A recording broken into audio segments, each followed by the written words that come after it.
Welcome back to the rest of the story. I'm currently sitting, well, I'm in the milk house for those of you that can't tell, but I'm currently sitting in one of Grandpa's spots. Grandpa had a lot of spots around the farms. He had a spot in the shed, he had a spot in the house, he had a couple spots in the barn actually. And I'm currently in a spot in the milk house, which we tended to use quite a bit when we were done with chores in the morning or at night, or waiting to start chores. Well, sometimes you can get some words of wisdom from these spots. And I want to address a question that I get quite a bit on my email. People are actually sending me more questions in the email than they are on mentioning in the comments anymore, or at least sending me stuff or saying stuff in the comments, which I guess is fine if you guys don't want to say it out publicly. But I get a lot of questions from a little bit of a varying age group. I get a lot of guys that, I guess it could be girls too, in high school, some middle school, and I do have a lot of college-aged young individuals that are asking me about how to get into farming, or as far as my advice, even on their farming operations. And the thing is, there is no cookie-cutter way to say this. Everybody's operation is different. I mean, that goes without saying. Be it crops or cattle or chickens or hogs or dairy. And as far as trying to tell anybody what's the best way to manage yourself, my first and foremost advice is to really look at how you can be diversified, not to just look at any one source of income.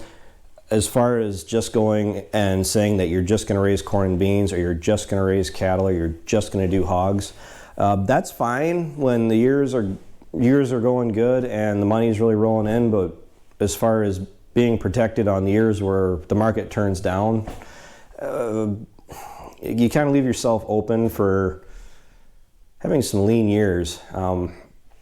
Grandpa used to say it all the time that with the milking, with the beef cattle, and with the crops that he sold, he did have multiple sources of income coming in between those three. They did sell chicken eggs also, but that was actually Grandma's spending money, I guess. At least that's what they always said. That's really what Ryan and I do. It's what my parents do. I imagine that's what a lot of farmers do. You got to look at how you can be diverse, how you can bring in multiple sources of income, manage your debt, manage your costs, watch your inputs, watch your money going out. Most definitely try to avoid frivolous purchases. As far as if you make $1,000 at the end of the year, for argument's sake here, you make $1,000 at the end of the year, and after expenses and everything are paid off, you have $1,000 profit. It might be kind of hard for some people to accept, but my simple advice to you is look at reinvesting into yourself. Try to invest it back into your operation. It's kind of easy to say, I have $1,000, I'm going to go and buy a TV or whatever you would buy with $1,000. Granted, as farmers go, it's usually a lot more than $1,000. And a video that I want to touch on probably later on here and not really get into it too much here, but as far as making equipment purchases, it's really easy to have a good year and say, I'm going to go buy X, Y, or Z, a tractor, four-wheeler, bobcat, whatever. I really encourage people that are looking at getting into this industry, especially earlier on, if I could go back and talk to myself, like when I first got out of college, what I would do, I would definitely be telling myself to look at all the different ways I could have been doing, and I'm trying to do now, as far as bringing in more than one source of income.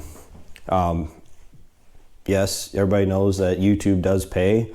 Doesn't pay a lot, at least I'm not getting paid very much, but it does pay for my cell phone bill and it pays for my electricity bill. Boom. I mean, it helps. Anything helps, especially when you're farming full time. The crops do pay for themselves. The crops paid for, well, they're paid by equipment. They're making equipment purchases and everything else like that. But there's kind of a problem with when you're young, you don't have a whole lot of assets. I really don't encourage you going out and buying equipment right off the bat, especially if you have somebody else's equipment there that you can use. Yes, I bought the 76, the disc. I got a four-wheeler. I got some other things in mind that are coming down the pipe. I mean, I'm still working on the 82, but I don't know if I would have made, well, I definitely would have made the equipment purchases, but I don't know if I would have done them as early as I did. I would have actually built up my assets a little bit more before I would have actually made the purchases. I made the 76 purchase a year out of college. That's the equivalent in the farming sense as I always tell people, and people do it. It seems like the first thing a lot of college kids do is that they get out of college after 2-4 years, whatever, however long you're in school, the first thing everybody does is go buy a brand new car. I think that is a terrible idea because when you're young, the first thing you should be trying to do is trying to accumulate money and not try to spend it as fast as you're making it. And that seems like that's what happens to a lot of people when they get out of college. I got money. They get those first few paychecks and oh my gosh, there's money rolling in. I can buy stuff. And then they go buy a car, brand new car. You got insurance, licensing, maintenance, gas, the monthly payment. I mean, Brittany bought that car of hers. That's a little over $500 a month, I think is what it is. And I mean, that really adds up, especially when you're young, you're starting at a new job. You're putting yourself at a lot of risk, especially if you lose your job because you're young. When you start at most places, you're at the bottom of the ladder. So if for any reason they got to make layoffs or anything, chances are you're going to be one of the first to go.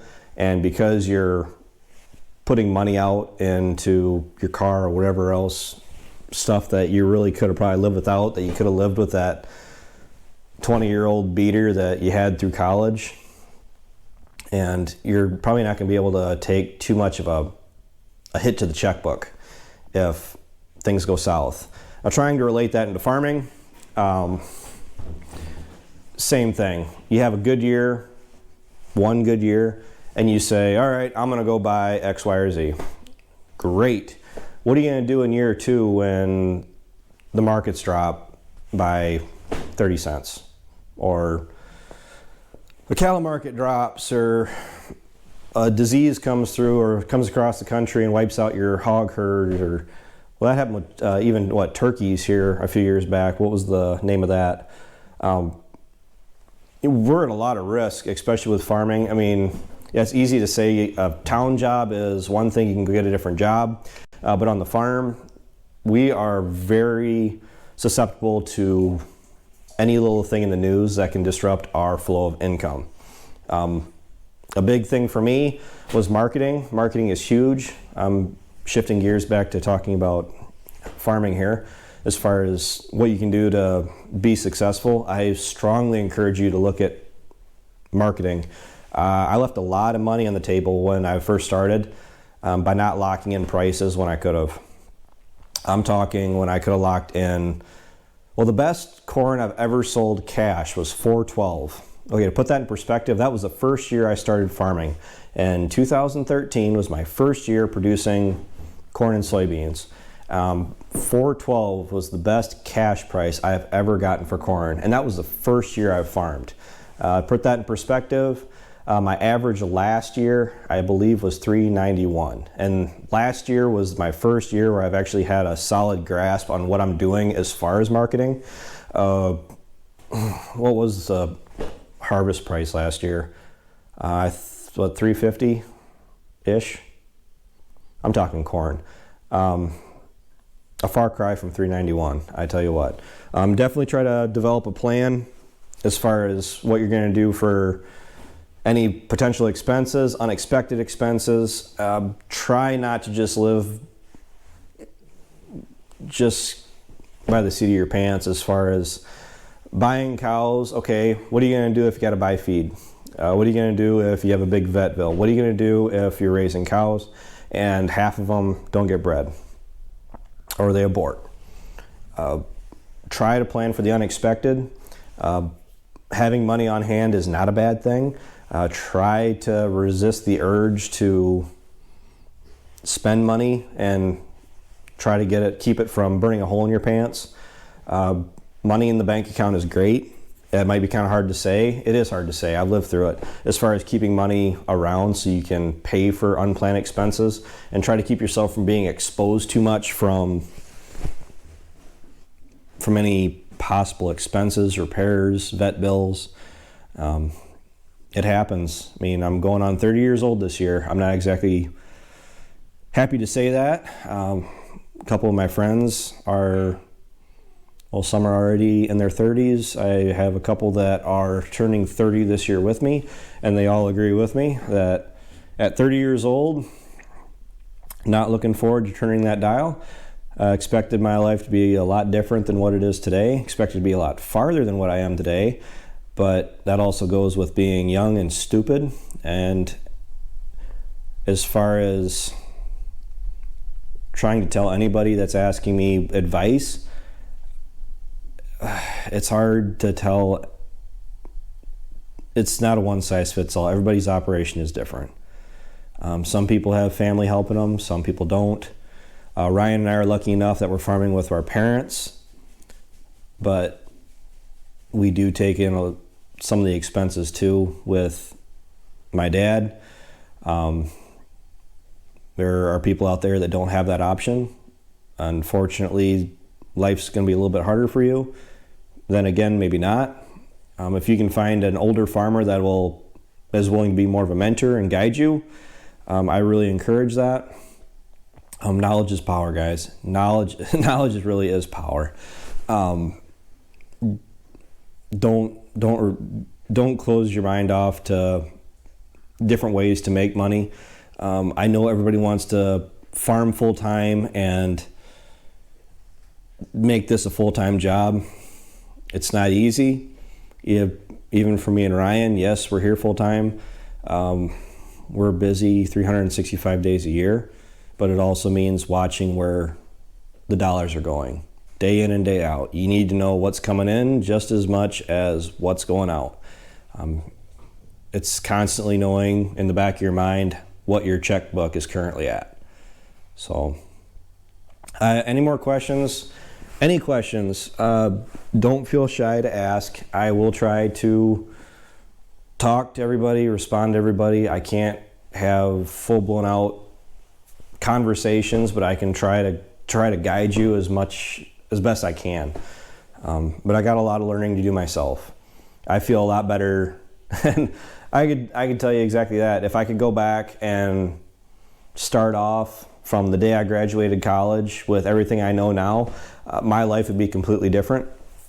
Honestly, I don't even know if I would probably still be in Southwest Wisconsin, because if I could go back and redo everything that I know, hindsight's 20/20, and I could tell you I'd be a lot farther ahead in this world now if I could go back and do it all over again. But you just can't. So, and never get discouraged.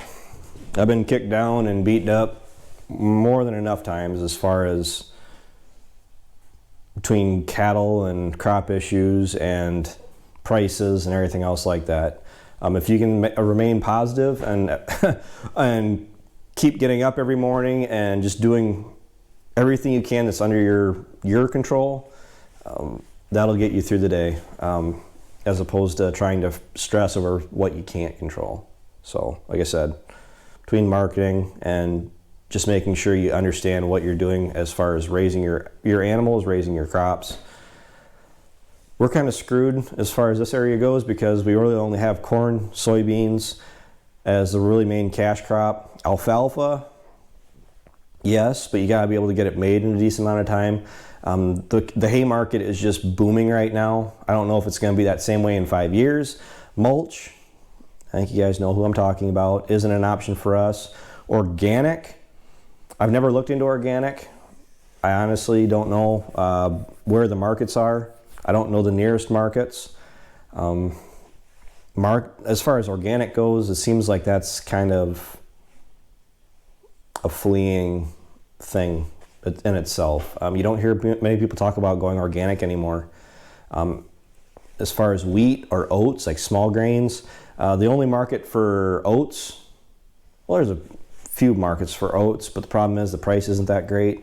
We always sold our oats to the local feed store.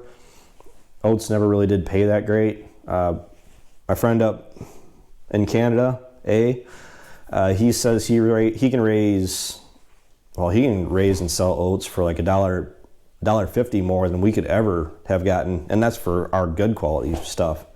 So, and the same thing with wheat. The nearest market for wheat for us is 35 miles away. Between the basis and the trucking, any profit that we may have had gets chewed up with it.